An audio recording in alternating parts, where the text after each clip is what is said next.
اس سے قبل جب 9 مئی ہوا اور جس کا ریاستی رد عمل آج تک موجود ہے، اگر اس وقت خان اس سے لا تعلقی کا اعلان کر کے کچھ تنظیمی سطح پر کارروائی کرتے تو شاید کچھ برف پگھل جاتی۔ ایسا لگتا ہے کہ پچھلے 2-2.5 سال میں پی ٹی آئی کی جو سیاسی قیادت باہر ہے وہ یا تو سیاسی حکمت عملی بنانے میں کمزور اور نہ تجربہ کار ہے، یا پھر خان کی توقع پر پورا نہیں اتر پا رہی۔ ان سب سیاسی خامیوں کے باوجود موجودہ حکمران اتحاد عوامی سطح پر پی ٹی آئی کا توڑ نہیں نکال پا رہے، حالانکہ اعلیٰ عدلیہ سے لے کر میڈیا تک سب قابو میں ہیں۔ یہاں تک کہ مسلم لیگ نون اور پی پی پی میں سرد جنگ ہو تو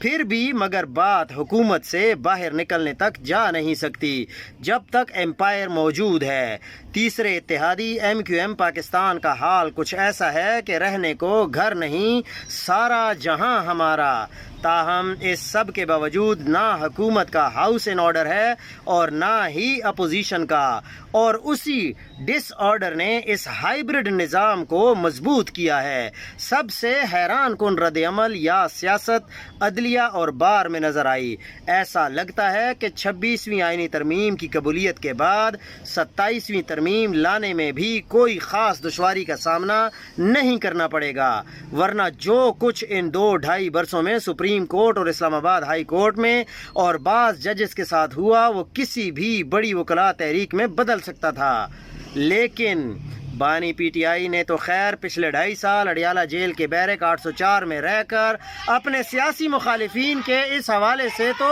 منہ بند کر دیے کہ یہ چند دن بھی جیل میں نہیں گزار سکتا، مگر معاملات پر سخت موقف کی وجہ سے خود سیاسی طور پر ان کو نقصان ہوا ہے۔